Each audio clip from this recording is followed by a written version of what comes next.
And I'm going to show you the data, because you've been waiting for this. Yes. First of all, there's that smudge. Yes, they also have, besides that smudge, they have a half a crescent on that moon, and that shows that it's about 60 feet wide. It made a crater in the forever darkened part of that crater on the south pole of the moon, where they were hoping to find water. And now the data. Here you have it. This is looking for the down-looking near-infrared spectrophotometer, the vertical action on each data point, which are the black dots or error bars, and the troughs and dips are the resulting compounds that absorb in the near-infrared light. Anyway, this data was taken between 20 and 60 seconds after impact. But let me show you the next one, what happens there. Because in this one, here, the red curve is showing what the spectrum would look like if you had a simple gray or colorless warm amount of dust thrown up. In other words, it was this is a dust chart. This would be if it was dust. But what did it get? What is that? What does that look like, Chicken? It looks like musical notes, you know, kind of chromatic scale maybe?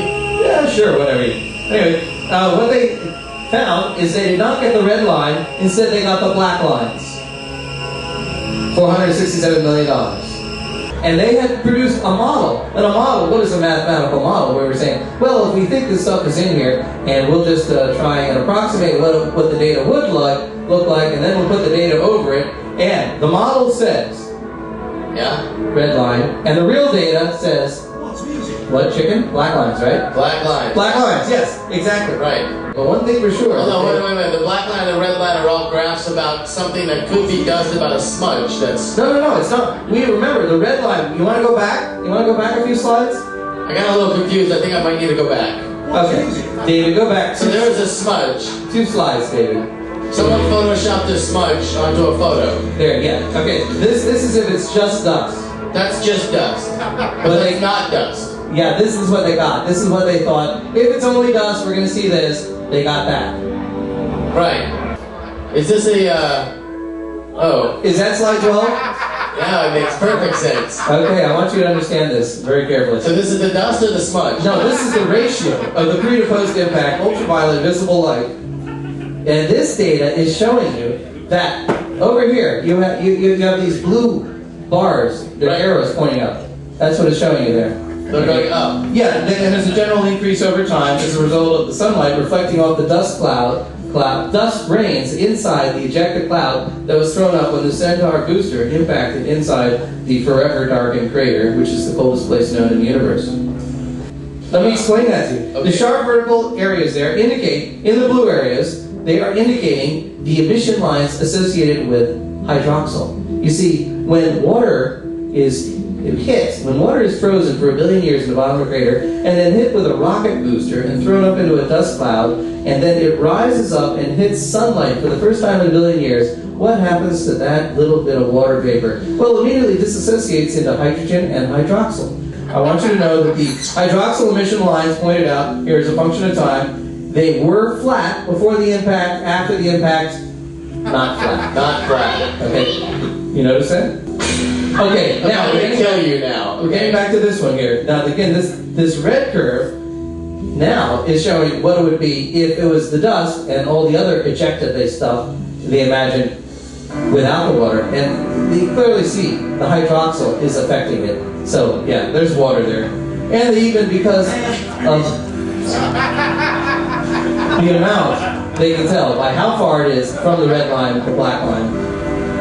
Does that sound like NASA talk to you? Yeah, that's pissing me off. Yeah, I know. Millions of dollars for buckets of water. I don't know. Some deal. Anyway, let's move along to the Cassini orbiter and leave the moon far behind. Have you seen the comedy? Look at that. Look at that picture. This is from Saturn. We left the moon behind. Except for this moon, Tethys, which is orbiting Saturn. I just threw that up there. That's a raw image right off the satellite, the Cassini orbiter. And it's just interesting. It has no science value at all. I just think it's pretty. And the last thing I want to tell you is a lot of you were bugging me about what did my daughter wear on Halloween. Was it sexy? You bet. Let's see it, David. My daughter was a ladybug for Halloween. That's adorable. Yeah, isn't it? I mean, if she could come up here instead of you, that'd be great. There it is. I'm going, bye. Ladies and gentlemen, if Pete Goldie didn't come here once a week and talk about outer space, you still wouldn't care. You know, you wouldn't care. You know, K-Rob's going through a phase, ladies and gentlemen. I don't know if you've noticed. If you've been coming to the show, you'll know that K-Rob's been going through a phase. K-Rob wasn't a club kid in the 80s in New York City. He wasn't, but he's kind of been going through this 80s thing, this nuancy thing, this kind of dancey thing. Are you into it? Can you feel it?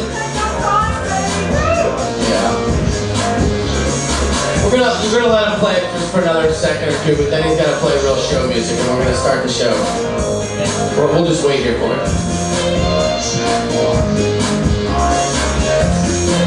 We'll just make it uncomfortable for K-Rob, and then we'll just kind of...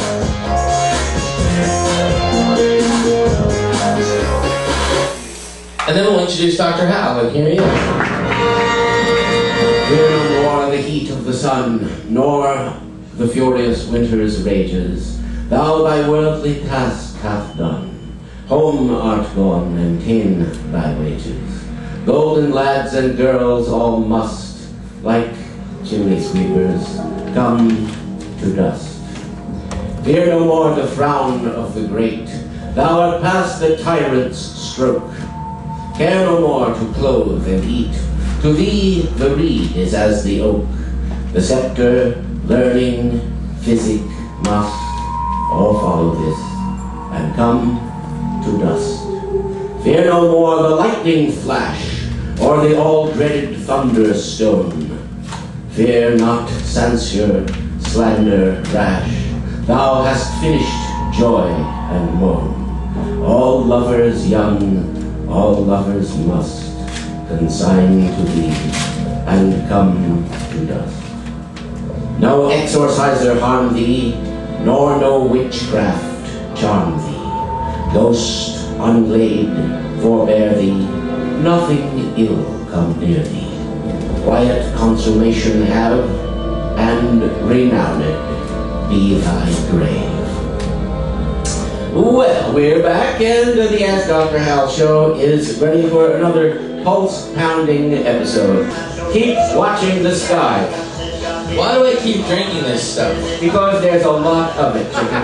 So with all this falderall, wait. There's some, guys, if you're thirsty, I've got fucking 55 cases of pure sugar and caffeine and taurine for you, right? Yes. No, so you can have one can, it's okay. Here, hang on.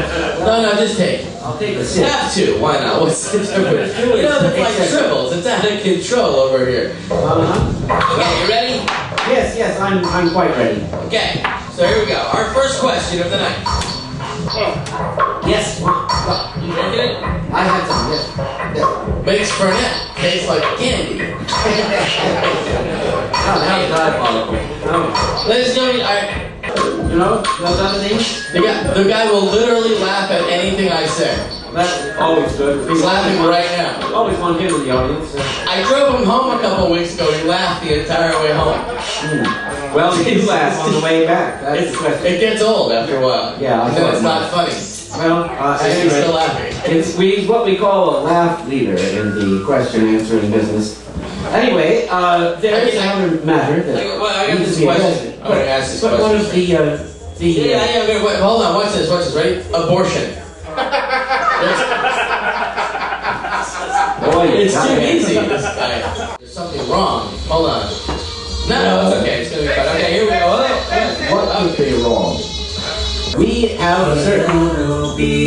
San Francisco. Yes, now we've got K-Rock, fully engaged, the one-man radio station, and we've got him here. So now we can deliver our show with all the impact of an atomic bomb, like the searing flash that announced the beginning of the atomic age, and so forth and so on. So, what do you have there? Yeah, so I'm ready. Let him start the... There it is, okay. Dude, come on. Yeah, You're stalling now. No, I'm... Okay, who got care of sober for the show? That somebody did, you know, that is not recommended. It's contraindicated. But there you go. Do male twins have the same size penis as each other? All right, ladies and gentlemen, we've kicked this off with a real scientific question. And I'd like to say that the word twin indicates that both of them are equivalent. And so, generally, yes, but there are slight morphological variations. So one may be better endowed by Mother Nature than another. But let us hope that in the scheme of Fortuna, both are equally compensated in some other way. Anyway, just to throw that into the hopper. So there you go. There's the answer to your question. And what is